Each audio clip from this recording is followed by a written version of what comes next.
नमस्कार। मेरा पूरा देश सुन रहा है। राष्ट्र की आवाज, 130 करोड़ लोगों की एक ही आवाज। आपके साथ मैं हूं सरफराज। मैं सरफराज सैफी आपको बताना चाहता हूं, बर्गिम में भारत के खिलाड़ियों का जलवा बरकरार है। खिलाड़ियों का जोश देखकर हर कोई दंग है। देश के हर खिलाड़ी ने अपना बेस्ट दिया है।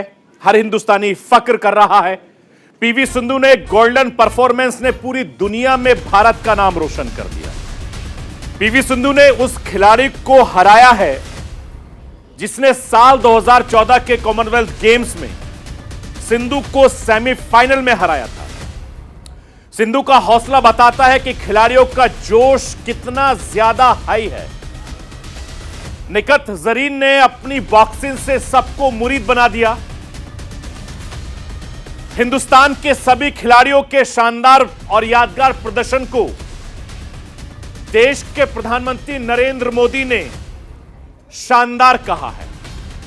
जिस तरीके से देश के प्रधानमंत्री नरेंद्र मोदी और देश के युवा खेल मंत्री अनुराग ठाकुर लगातार खिलाड़ियों के साथ खड़े हैं, हर तरफ उसकी सराहना हो रही है। अपने खिलाड़ियों का जोश हाई करने के लिए देश के प्रधानमंत्री नरेंद्र मोदी और खेल मंत्री लगातार टिप्स देते रहते हैं और यह उसी का नतीजा है कि हिंदुस्तान के खिलाड़ियों ने हिंदुस्तान से बाहर जाकर पूरी दुनिया में हिंदुस्तान का नाम रोशन किया है। यह उनकी मेहनत है, उनका जज्बा है और हिंदुस्तान की दुआएं हैं। उधर चीन ने एक बार फिर से अपना असली चेहरा दुनिया को दिखाया है। चीन का सैन्य अभ्यास खत्म होना था। चीन ने न सिर्फ सेना हटाने से इनकार कर दिया, चीन ने ताइवान सीमा पर सैनिकों की तैनाती बढ़ा दी। चीन ने ताइवान सीमा पर 100 से ज्यादा लड़ाकू विमान तैनात कर दिए। चीन के इस तल्ख तेवर को लेकर ताइवान की क्या तैयारी है, अब से थोड़ी देर के बाद वो भी आपको बताऊंगा। कोरोना एक बार फिर से डराने लगा है। कोरोना वायरस की तेज होती रफ्तार हम सबको डराने वाली है। दिल्ली में एक बार फिर से कोरोना की रफ्तार तेज हो गई है। दिल्ली के आसपास नोएडा, गुड़गांव के आंकड़े भी डराने वाले हैं। नोएडा तो इस वक्त पूरे यूपी में कोरोना वायरस केसों में नंबर 1 है। देश भर में 15,000 से ज्यादा केस सामने आ गए हैं।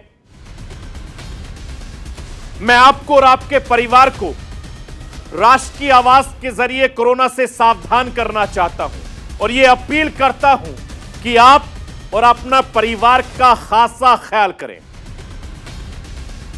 मैं अपने हिंदुस्तान के कोने कोने की आवाज को दिल्ली तक पहुंचाता हूं। दिल्ली की आवाज को मैं देश के कोने कोने तक पहुंचाता हूं। नेताओं की आवाज को मैं आम लोगों तक पहुंचाता हूं। आम लोगों की आवाज को मैं अपने हिंदुस्तान के हुक्मरानों तक पहुंचाता हूं। आपकी आवाज से मिलती है मेरी आवाज और बन जाती है राष्ट्र की आवाज।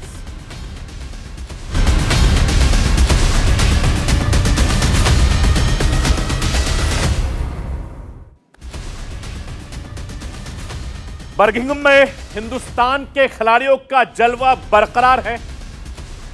28 जुलाई को शुरू हुए कॉमनवेल्थ गेम्स का आज आखिरी दिन है।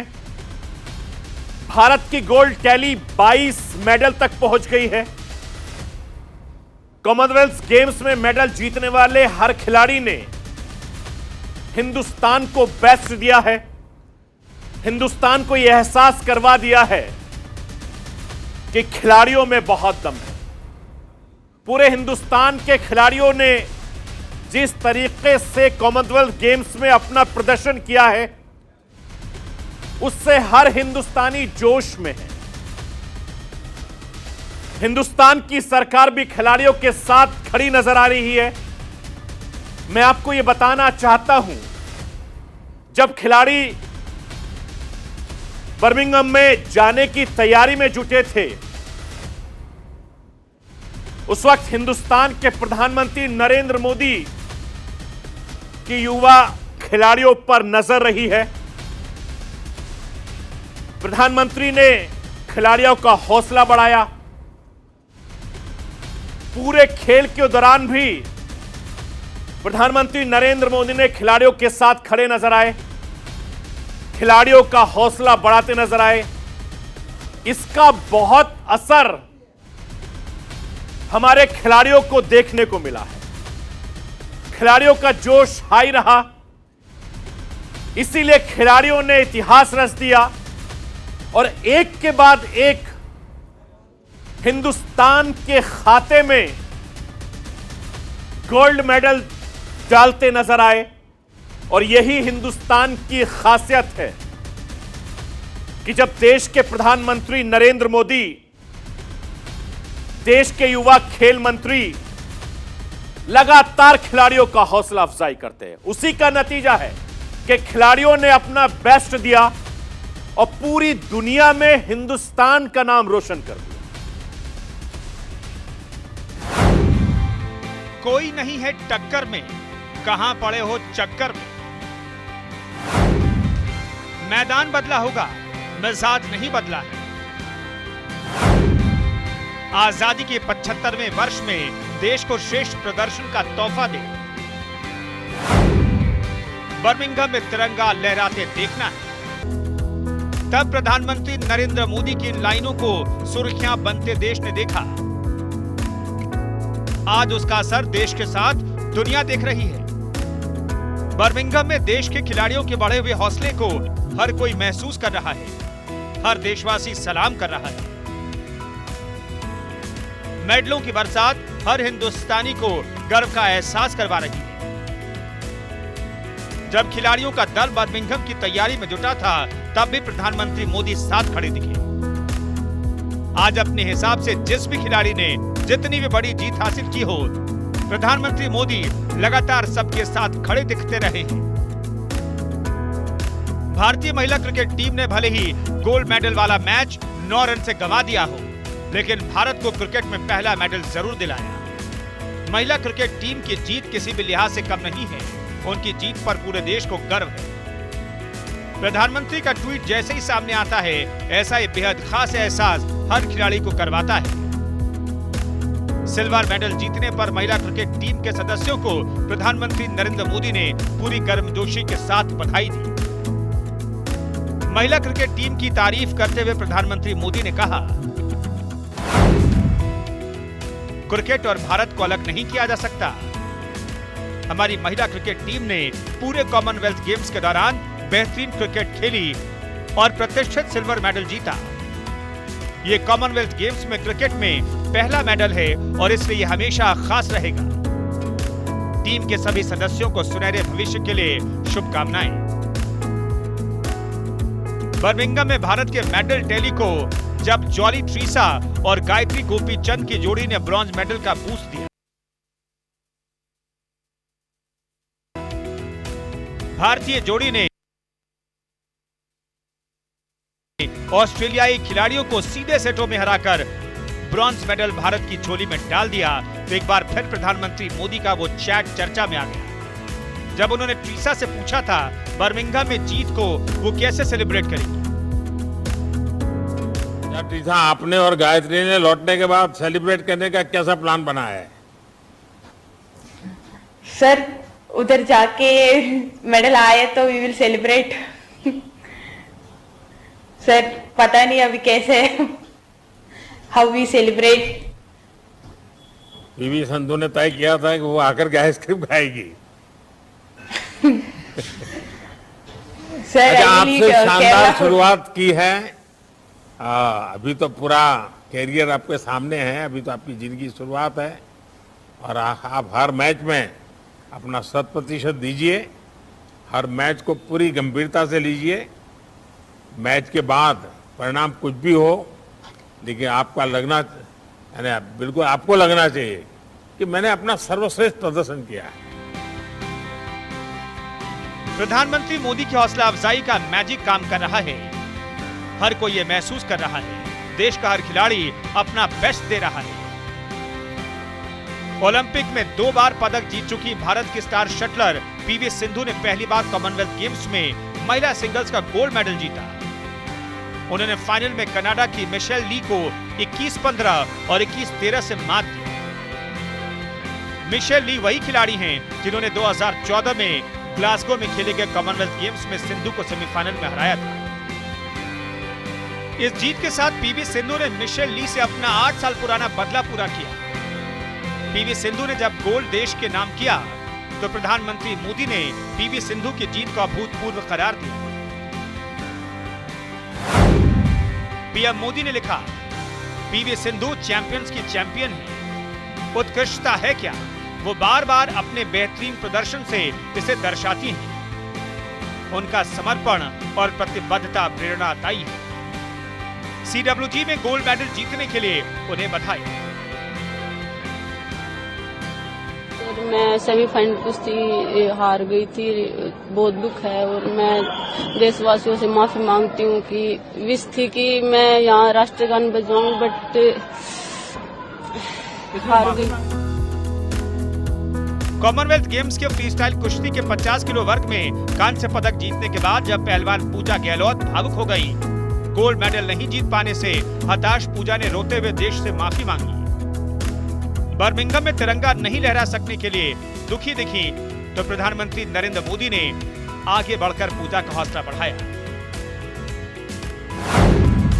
प्रधानमंत्री ने कहा, पूजा आपका पदक जश्न मनाने के लिए कहता है, माफी के लिए नहीं। आपकी जीवन यात्रा हमें प्रेरित करती है, आपकी सफलता हमें प्रसन्न करती है। आपकी किस्मत में आगे और भी महान चीजें हैं। आप यूं ही हमेशा चमकती रहें। पीएम मोदी का अपने देश के एथलीट का यूं हौसला बढ़ाना हर किसी का दिल जीत रहा है। नरेंद्र मोदी के ट्वीट को सोशल मीडिया पर जमकर सराहा जा रहा है। शिराज हसन नाम के एक पाकिस्तानी पत्रकार ने तो यहां तक कह दिया, काश हमारे पीएम भी ऐसे होते। पाकिस्तान के पंजाब के रहने वाले शिराज हसन ने ट्वीट कर कहा, इस तरह भारत अपने एथलीटों को प्रोजेक्ट करता है। पूजा गहलोत ने कांस्य जीता, स्वर्ण पदक नहीं जीत पाने पर अपने दुख को व्यक्त किया। पीएम मोदी ने उन्हें जवाब दिया, कभी पाकिस्तान के पीएम या राष्ट्रपति का ऐसा संदेश देखा है क्या? क्या उन्हें यह भी पता है कि पाकिस्तानी एथलीट पदक जीत रहे हैं? खेल और खिलाड़ियों के प्रति प्रधानमंत्री मोदी का रुख हमेशा सकारात्मक रहता है। दुनिया में देश का डंका बजे, हर अंतर्राष्ट्रीय मंच पर तिरंगा लहराए, देश के युवाओं से प्रधानमंत्री यही उम्मीद करते हैं। यही वजह है कि जब भी देश के खिलाड़ी किसी अंतर्राष्ट्रीय खेल की तैयारी में जुटते हैं, अपने बिजी शेड्यूल में से समय निकालकर प्रधानमंत्री मोदी सबसे मिलना चाहते हैं, उनका हौसला बढ़ाना चाहते हैं। इस बार भी जब खिलाड़ियों का दल बर्मिंघम की ओर कूच कर रहा था, प्रधानमंत्री खिलाड़ियों से मिले। ट्रेनिंग की वजह से खिलाड़ियों के अलग अलग जगहों पर रहने की वजह से मुलाकात ऑनलाइन हो सकी। प्रधानमंत्री मोदी ने खिलाड़ियों से बात की, उनका हौसला बढ़ाया। आप लोगों ने वो पुराना डायलॉग सुना होगा, कोई नहीं है टक्कर में, कहां पड़े हो चक्कर में। बस इसी एटीट्यूड को लेकर आपको वहां जाना है, खेलना है। जो पहली बार बड़े अंतर्राष्ट्रीय मैदान पर उतर रहे हैं, उनसे मैं कहूंगा कि मैदान बदला है, माहौल भी बदला होगा, लेकिन आपका मिजाज नहीं बदला है, आपकी जिद नहीं बदली है। लक्ष्य वही है कि तिरंगे को लहराता देखना है, राष्ट्रगान की धुन को बजते सुनना है। आप लोगों को क्या करना है, कैसे खेलना है, इसके आप एक्सपर्ट हैं। मैं बस यही कहूंगा कि जी भर के खेलिएगा, जमकर खेलिएगा, पूरी ताकत से खेलिएगा। वैश्विक पटल पर देश के युवा धमाल मचा दें, प्रधानमंत्री यही चाहते हैं। प्रधानमंत्री के नजरिए और नेतृत्व का सम्मान खेल मंत्रालय की सक्रियता और सतर्कता में भी देखने को मिलता है। देश के खेल मंत्री अनुराग ठाकुर भी हर मौके पर खिलाड़ियों के साथ खड़े नजर आते हैं। सबसे पहले तो बधाई देता हूं भारतीय वेटलिफ्टर्स को, खिलाड़ियों को, जिन्होंने भारत के लिए मेडल जीतने का काम किया है। मैं आंकड़ों पर नहीं जाऊंगा, लेकिन शुभकामनाएं। खिलाड़ियों को जो मंत्र प्रधानमंत्री नरेंद्र मोदी ने बर्मिंघम जाने के वक्त दिया था, आज उसका असर दिख रहा है। हर खिलाड़ी अपना बेस्ट दे रहा है, अपने खेल से सबको हैरान कर दे रहा है। जब देश का प्रधानमंत्री खुद खिलाड़ियों के साथ मजबूती से खड़ा दिखता है तो असर जरूर दिखता है। बर्मिंघम राष्ट्रमंडल खेलों में भारत की मेडल टैली का तेजी से बढ़ता ग्राफ इसकी गवाही दे रहा है। भारत के खेलों का सम्मान, भारत की युवा पीढ़ी का सम्मान, भारत को गौरव दिलाने वाले युवाओं का सम्मान, देश, करोड़ों देशवासी आज तालियों की गड़गड़ाहट के साथ हमारे इन जवानों का, देश की युवा पीढ़ी का गौरव कर रहे हैं। Bureau report, news India.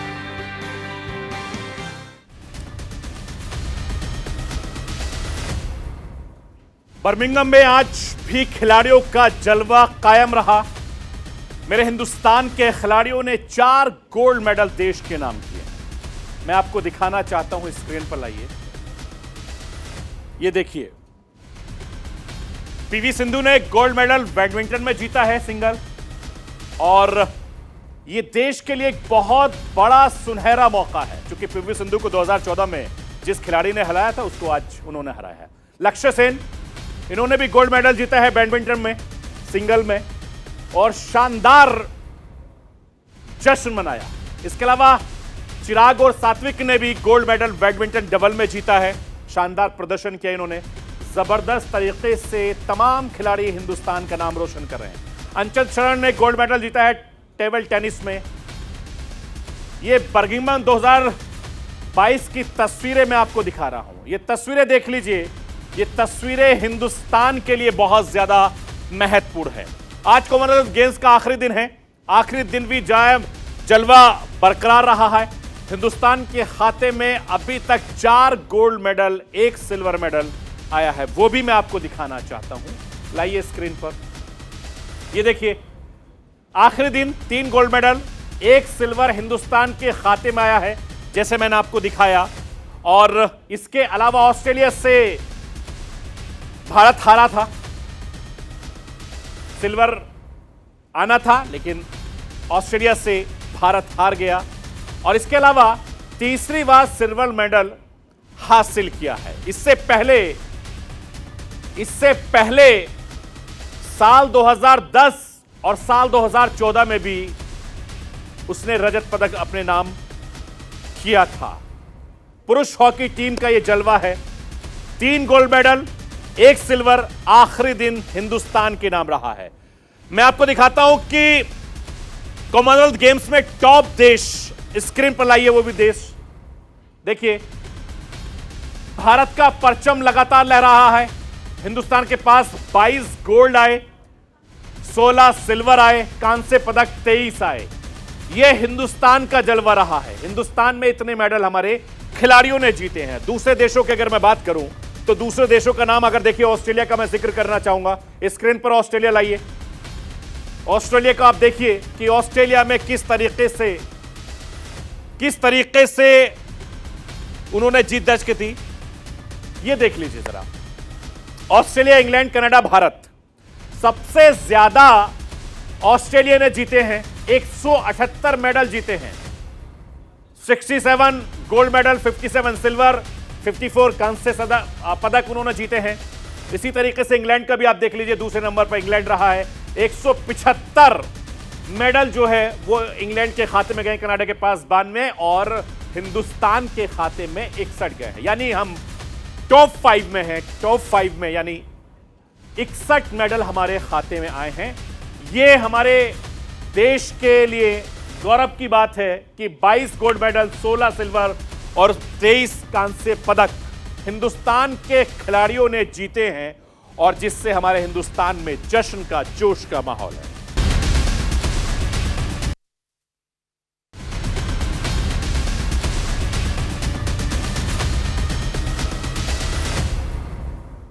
Corona की खबर मैं आपको बताऊंगा, लेकिन उससे पहले आपको बता दूं कि बिहार में सियासी घमासान इस समय चल रहा है। सियासी हलचल तेज होती जा रही है। नीतीश कुमार इस बार कौन सा दांव चलेंगे, इस पर पूरे देश की नजर है। बीजेपी से बढ़ती अदावत विपक्ष के नेताओं के साथ बढ़ती करीबी बिहार की सियासत में बदलाव के बड़े संकेत दे रही है। और मैं आपको यह बताना चाहता हूं कि हाल फिलहाल में कई मौकों पर नीतीश कुमार ने बीजेपी से दूरी बनाई है, और यही दूरी विपक्ष के नेताओं को रास आ गई है। विपक्ष के नेता नीतीश कुमार के करीब आए और बनने लगा एक नया सियासी ताना बाना। अब इस नए सियासी ताने बाने में कौन किसके पास जाएगा, कौन किससे दूर होगा, यह आने वाला वक्त तय कर देगा। फिलहाल हर कोई पूछ रहा है कि बिहार में काबा।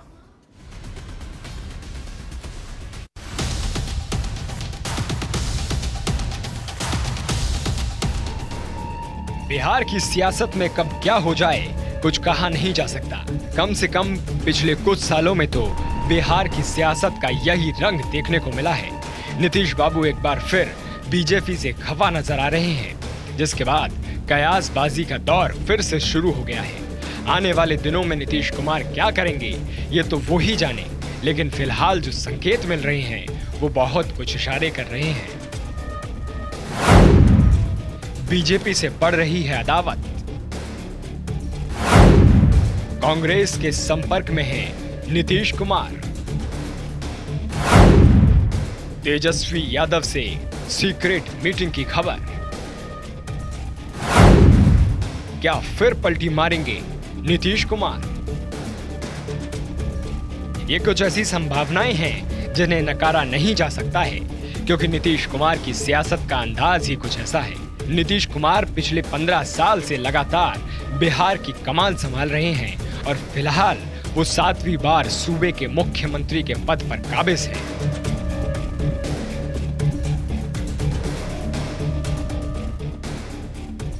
वैसे तो नीतीश कुमार पहली बार साल 2000 में सीएम बने थे, लेकिन पिछले 5 साल में उनकी छवि एक ऐसे नेता की बन चुकी है जो परिस्थितियों का फायदा उठाना अच्छी तरह से जानता है, और कम से कम बिहार में तो उनका कोई सानी नहीं है। क्योंकि जिस महागठबंधन को छोड़कर वो बीजेपी के साथ आए थे, अब उसी महागठबंधन की तरफ उन्होंने पींगे बढ़ाने शुरू कर दिए हैं। बिहार की सियासत में बदलाव की बयार बह रही है, लेकिन बदलाव होने से पहले ही सियासत चरम पर है। क्या विशेष आपको कुछ खास लग रहा है क्या? ये तो अभी चल रही है। आप लोग जो कयास लगा रहे हैं, जो आप लोग प्रश्न पूछ रहे हैं, तो थोड़ा इंतजार करिए। अभी तो हम संगठन के मजबूती विस्तार को लेकर हम लोग चर्चा कर रहे हैं। हमारे पार्टी के सर्वमान्य नेता माननीय मुख्यमंत्री जी विधायक दल की बैठक बुलाएं। सभी माननीय विधायक जिसे जानना चाहते हैं, उनसे फीडबैक लेना चाहते हैं, पार्टी को और कैसे मजबूत किया जाए, और जो हमारा पार्टी का मिशन है और विजन है, विजन को कैसे दूर दूर तक के जन जन तक के कैसे पहुंचाया जाए, और मिशन जो हमारे हैं, मिशन को कामयाबी के लिए जो हमारा 2024 लोकसभा चुनाव है और 2025 विधानसभा चुनाव है, उस चुनाव को लेकर और अच्छा हम बेहतर कैसे परिणाम हासिल करेंगे, उस पर हम लोग चर्चा करने के लिए बुलाए हैं। सरकार बनाने की संभावना तो आप ही लोग के द्वारा सुन रहे हैं, समझे? ये अभी कुछ नहीं, वैसा कोई कयास नहीं लगाइए। सीधे आप जानिए कि संगठन पर हम लोग चर्चा करने के लिए हमारे सर्वमान्य नेताजी बैठक बुलाई है। नीतीश कुमार बिहार की सियासत के शोमैन हैं, तभी तो बिहार की सत्ता के समीकरण की कुंजी उनके पास है। मतलब ये है कि जनता का आशीर्वाद मिले किसी को भी सीएम तो नीतीश बाबू ही बन जाते हैं। नीतीश के इस जादुई समीकरण का राज जो भी हो, लेकिन इस बात को मानने से कोई इंकार नहीं कर सकता कि बिहार में नीतीश कुमार के कद के बराबर कोई और नेता नहीं है। क्योंकि अगर ऐसा होता तो हर सियासी दल नीतीश कुमार पर ही दाव नहीं खेलता। नीतीश कुमार के बदले रुख के बाद बीजेपी की सिचुएशन वेट एंड वॉच की हो गई है। सूत्र बता रहे हैं कि बीजेपी नीतीश के फैसले का इंतजार कर रही है। नहीं, ये उन लोगों का दोनों का फ्रेंडली मैच है, तो ये उन लोगों के प्रश्नों का जवाब मैं नहीं दे सकता हूँ। भारतीय जनता पार्टी अलग है और जेडीयू अलग है। आरसीपी सिंह जेडीयू के लोग हैं, हम लोग भारतीय जनता पार्टी के हैं। तो किसी जेडीयू के लोगों से अगर उसका आंसर लीजिए। लेकिन आरसीपी ने तो इस्तीफा दे दिया है जेडीयू से। हाँ, तो दे दिया है तो हमारे पार्टी में नहीं ना आ गए हैं कि हम लोग उनके जवाब देंगे। ये उनके बहुत, चूँकि लंबे समय तक वो राजनीति में उनके साथ रहे हैं, तो उनका बेहतर वो जानते हैं, आरसीपी सिंह जानते हैं, और आरसीपी सिंह का बेहतर जेडीयू के लोग जानते हैं। हाँ, बिहार में क्या है, बिहार में तो हम ठीक ठाक दौड़ रहा है। तो क्या है, आप लोगों को कुछ लग रहा है क्या? हम फर्स्ट क्लास। अब आप लोगों को कुछ लग रहा होगा, इधर उधर घूम रहे होंगे, तो मैं नहीं कर सकता हूँ। हम लोगों को तो ऑल एज वेल है और लंबे समय से हम लोग साथ चल रहे हैं, साथ हैं और साथ रहेंगे। बिहार की सियासत का अपना शगल है। जो कभी साथ होता है वो रातों रात खिलाफ हो जाता है, और जो खिलाफ होता है वो पलक झपकते ही साथ आ जाता है। बिहार के सियासी खेल में सबसे माहिर खिलाड़ी नीतीश कुमार ही हैं। बदलते सियासी माहौल में वो क्या करते हैं और कब करते हैं, इस पर बिहार के साथ साथ पूरे देश की नजर है। और हो भी क्यों ना, बिहार की सियासत की धुरी जो नीतीश कुमार पर भी की है।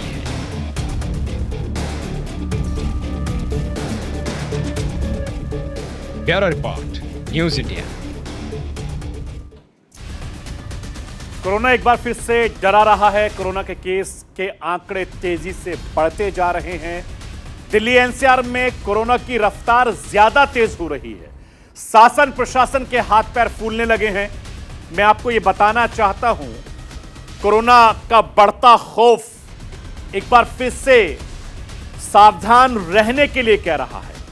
कोरोना दूसरी लहर के जख्म अभी सूखे भी नहीं हैं। कोरोना की वजह से हजारों परिवार तबाह हो गए। मैं राष्ट्र की आवाज के जरिए आपको सतर्क करना चाहता हूं, सावधान करना चाहता हूं कि भीड़ भाड़ वाली जगहों पर एहतियात बरतें, अपना और अपने परिवार वालों का ख्याल रखें, क्योंकि कोरोना का कहर फिर से शुरू होने लगा है।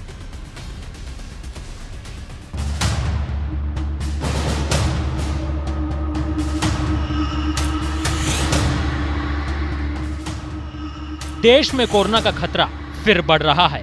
कोविड के केस एक बार फिर से बढ़ने लगे हैं। दिल्ली, नोएडा से तमाम राज्यों में कोरोना की रफ्तार अब डरा रही है। दिल्ली समेत आसपास के इलाकों में कोरोना के मामले लगातार बढ़ रहे हैं।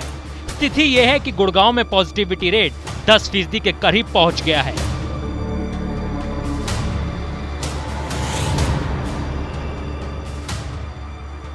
तो वहीं नोएडा में भी ऐसा जिला बन गया है जहां यूपी में सबसे अधिक मामले मिल रहे हैं। पिछले 24 घंटे में देश में 15,759 नए केस रिकॉर्ड किए गए, जिसके बाद देश में कुल मामलों की संख्या बढ़कर 4,41,45,732 हो गई। वहीं सबसे ज्यादा तेजी से केस राजधानी दिल्ली में बढ़ रहे हैं, जहां लगातार 5वें दिन मरीजों की संख्या 2000 के पार रही। वहीं संक्रमण दर में पिछले एक हफ्ते के अंदर 5% तक की बढ़ोतरी देखी गई, जो खतरे का संकेत है। हालांकि अच्छी बात यह रही कि अभी भी कोविड के ज्यादा मरीजों में हल्के लक्षण ही दिखने को मिल रहे हैं और अस्पताल में कम ही लोगों को भर्ती होना पड़ रहा है। लेकिन बढ़ती संक्रमण दर अब सरकार की चिंता को बढ़ा सकती है।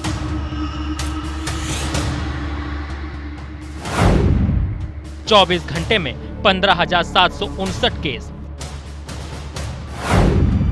संक्रमण दर 15% पहुंची। कुल केस की संख्या 4.41 करोड़। Active case 1.24 lakh.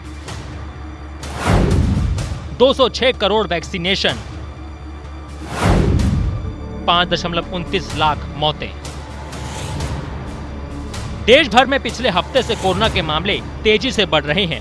दिल्ली और यूपी में दर्ज हुए मामलों की संख्या 2 से 3 गुना ज्यादा है। ताजा मामलों को देखते हुए कोरोना के फिर बढ़ने की आशंका है। इस बात का डर है कि कोरोना की लहर फिर लोगों को घरों में कैद ना कर दे। पिछले 6 महीने में सबसे ज्यादा केस दर्ज। 24 घंटे में आए 2,423 नए केस। एक्टिव मरीजों की संख्या 8,000 के पार। कोरोना संक्रमण दर 15% के करीब पहुंची। पिछले 6.5 महीने हाईएस्ट लेवल हैं। 22 जनवरी को संक्रमण दर 16.36% थी। देश में कोरोना लगातार कहर बरपा रहा है। रोजाना आते मामले डरा रहे हैं। दूसरी और तीसरी लहर के मंजर की याद दिला रहे हैं। ऐसे में सबसे बड़ा सवाल यह है कि हमारा स्वास्थ्य महकमा कितना मजबूत हुआ है। कोरोना की लहरों में जहां लाखों लोगों ने अपनी जान गंवाई, कहीं वही स्थिति दोबारा तो नहीं आने वाली। इसके लिए हम कितने तैयार हैं? 7 अगस्त 2423 14.97 2 मौत। 6 अगस्त 2311 13.84 1 मौत। 5 अगस्त 2419 12.95 2 मौत। 4 अगस्त 2202 11.84 4 मौत। 3 अगस्त 2773 11.64 5 मौत। 2 अगस्त 1506 10.63 3 मौत। 1 अगस्त 822 11.41 2 मौत। कोरोना के मामले जिस तरह से देश में बढ़ रहे हैं, उसने प्रशासन की नींद उड़ा दी है। केंद्र और राज्य सरकारें फिर सजग हो गई हैं। हालांकि सच्चाई ये भी है कि अगर इस वायरस से जीतने का तरीका एक ही है, कोविड प्रोटोकॉल का पालन करना, मास्क पहनना, सोशल डिस्टेंसिंग का पालन करना। Bureau report, news India. तो ये थी राष्ट्र की आवाज। बाकी खबरों के लिए आप बने रहिए न्यूज इंडिया के साथ। कल फिर होगी आपसे मुलाकात।